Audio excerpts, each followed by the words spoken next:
I am here this afternoon kicking off our Fall 2018 Leadership Unplugged with Miss Joleen Lauffer, who is with Ayers Incorporated out of Pittsburgh. Okay. So my home, well, my birth town, my native town. Yes. So before we get into the business at hand, give us a 4-1-1 on the Steelers. Come on.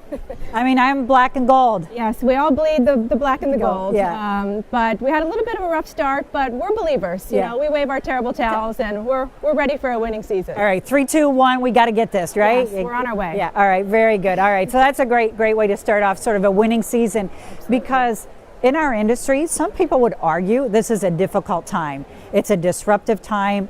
It's a scary time. What's your perspective? Yeah, you know, it's interesting. I think disruption kind of breeds a little bit of chaos, right? So it has created some chaos in our industry, but effective disruption really leads to a lot of innovation, and it makes us all raise our game a heck of a lot faster. So I think how we manage that chaos is really indicative of how companies are prepared to thrive in these uncertain times, right? So whether you are the disruptor and maybe your market is growing faster than you anticipated and you need people and subject matter experts, or if you've been disrupted, then it's time to raise your game and say, hey, is this a market that we should be in, and how? And how can we do that successfully? And I think we all have to understand we also can't be all things to all people, right? You have to be the best at what you do. So I think that it is tough to navigate those waters, but I think it's a fun time to be in this industry, and we're not unique. I think many industries are kind of facing a lot of disruption, and how we manage it is critical. It's a key, right? Yeah. It's a key. You know, you used the term, and sort of, we have a saying, disrupt or be disrupted, right? And so, you know, which part of that, which part of that pendulum do you want to be on, or whatever, as it comes and goes. So talk to me just a little bit about things that Ayers is looking at in terms of this sort of continuum and what you all are thinking about. Yeah, I think now more than ever our innovation strategy is critical, right? And so when it's what keeps you up at night and what's waiting when you get back to the office, it's you know, we focus a lot on doing things right, but you also have to make sure you're doing the right things. And so figuring out what the right things are in terms of that innovation strategy are key. And some of the things we're seeing really hit us right now are around remote workers. Sure. You know, our mobility contacts are responsible for remote workers more and more. So how's our industry going to answer that call?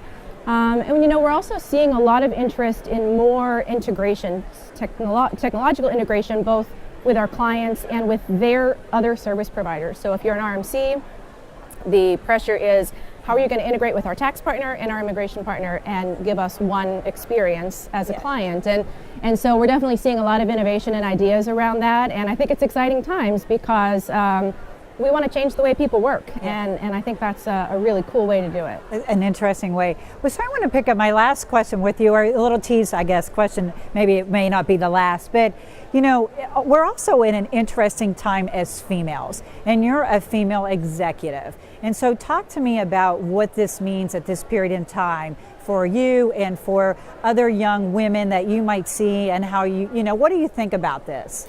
Yeah, you know, I think it's interesting, and all of us in senior roles probably have a handful of women who've been mentors to us or people that we've looked up to, right? And so I think now more than ever, it's the time for us to champion other women and to make sure that all voices are heard, right? And that you know, it's the lean in concept, right? We've all read it.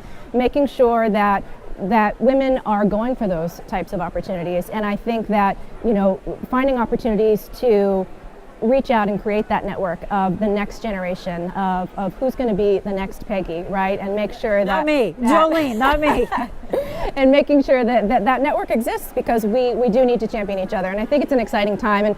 And the mobility industry is interesting because there have always been a lot of women in our industry. But if you look at the ratio of sort of overall employees to executives, it's probably not where it needs to be, right? We got room to grow. Exactly. And so I think making sure that we're championing those and that we're making sure that women have other women leaders to look up to is critical. And I think that organizations like this do a lot to create that network for people. Hopefully. Speaking of network for people, I hope to connect with you at the end of the football season, and we're watching in the post games. Yes, absolutely. With our terrible towels. That's right. So thank you to my friend Joleen Lauffer for being with us this afternoon. Thanks, Peggy. Thanks.